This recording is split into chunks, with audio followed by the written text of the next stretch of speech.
Hi guys, I'm Jessica and this is Yoga for Beginners.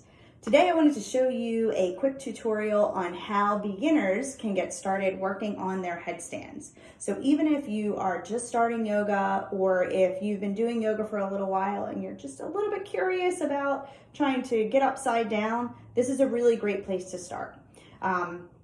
The problem most people have with headstands is that it's just scary to go upside down. So once you get over that fear, it becomes a little bit easier. So what I want to tell you is to, if you're new, load yourself up with pillows. Put them all over the place. That's a mental cushion. So if you fall, you're going to fall on a pillow. Here's another thing to think of. If you fall, you're actually already on the ground because your head's on the ground and your arms are on the ground. So you're not going to fall very far. Pretty easy, right? Okay. So the first thing that we're going to do is make sure that we have the right, setup with our upper body when we do this. So I'm going to show you away from the wall at first, and then I'm going to show you towards the wall. So the first thing that you want to do is come down onto hands and knees, and you're going to bring your arms shoulder width apart. So you can see that my shoulders, my elbows, and my hands are all lined up.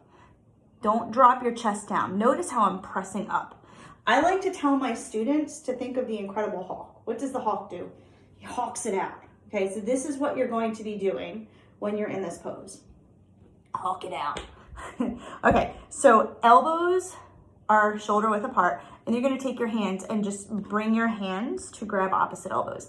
This is going to be the maximum width that you want your elbows. You don't want them to go any wider than this. When you're there, you're gonna make a little fist with your hands. And you're gonna turn that fist so that your palms are facing up. When you're upside down, your hands are gonna be right on the crown of your head. You don't want them here on your forehead or back here on the back of your head, right at the very tippy top of your head. So you should be looking like this. Yeah. Like this from the side. So everything is nice and strong. Hands are on the top of the head. Elbows are shoulder width apart. And yeah, that's it. So let's take it to the wall. All right, guys, here we are at the wall.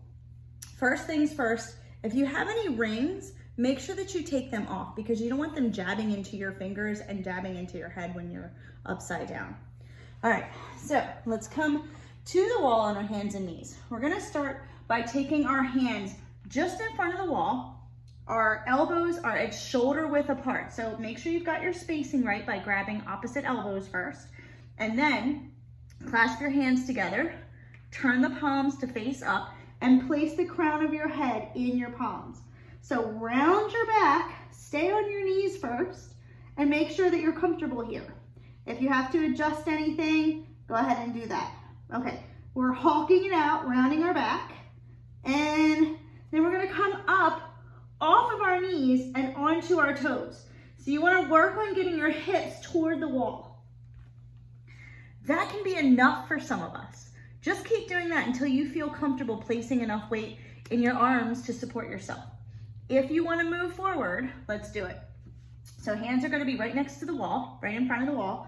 You're gonna place the crown of your head, not your forehead, not the back of your head, the crown of your head in your hands. Come up onto your toes and walk your feet forward. Place more weight into your elbows, and then lift one foot off of the ground. Tuck your toes into your tailbone, tuck, tuck, tuck, tuck, tuck. So you're way up on your left toes, and then come down. How'd that feel? All right, let's do the other side. Come up, crown of the head in your hands. Bring your feet forward so that you're on your toes and lift your left foot up. Squeeze it into your tailbone. Press into your arms and then come down. Woo! Shake your hands out if you need to, shake your wrists, and let's keep going. Unless you want to just keep doing what you were doing, that's fine.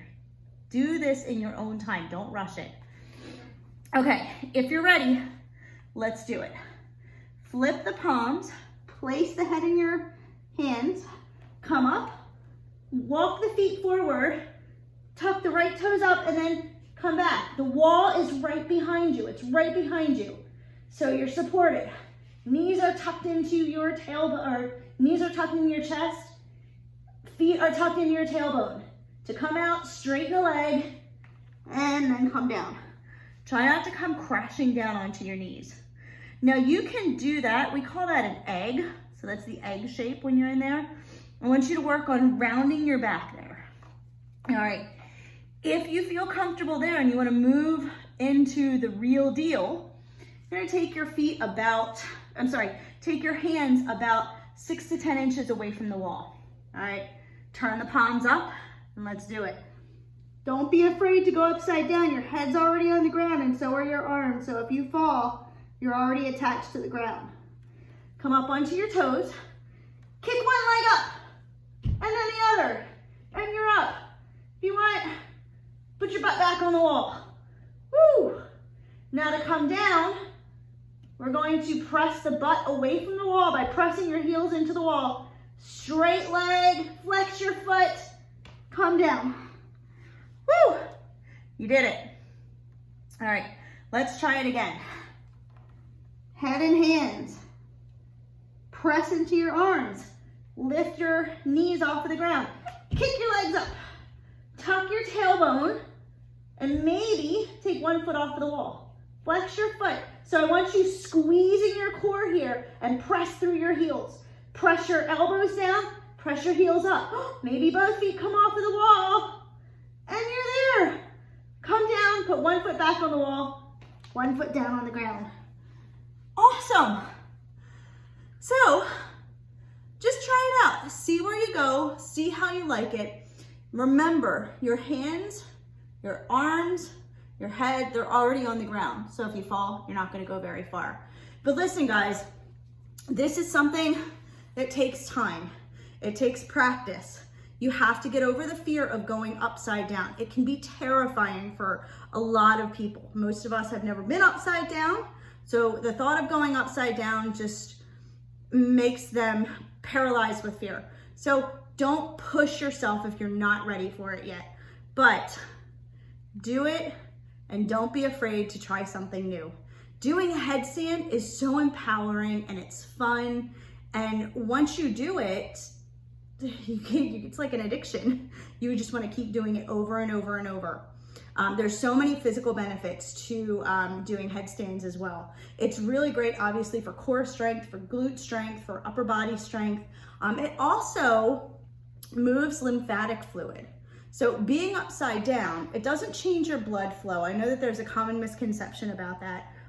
Gravity does not change blood flow. I don't know where that even started. But anyway, it will let your lymphatic fluid move inside of your body, and that aids in immunity. So this is great, you know, something that you can do right now while you're quarantined, something to practice. So don't think of quarantine as a time to be stuck at home. Think of it as a time to set a goal for yourself and obtain that goal. And maybe your goal is to do a headstand. So anyway, I hope this helped. Let me know by liking this video, pressing the thumbs up, and then press subscribe, and even press the little bell next to the subscribe so that you get updates every time I post a new video. So thanks so much for watching, guys. Namaste.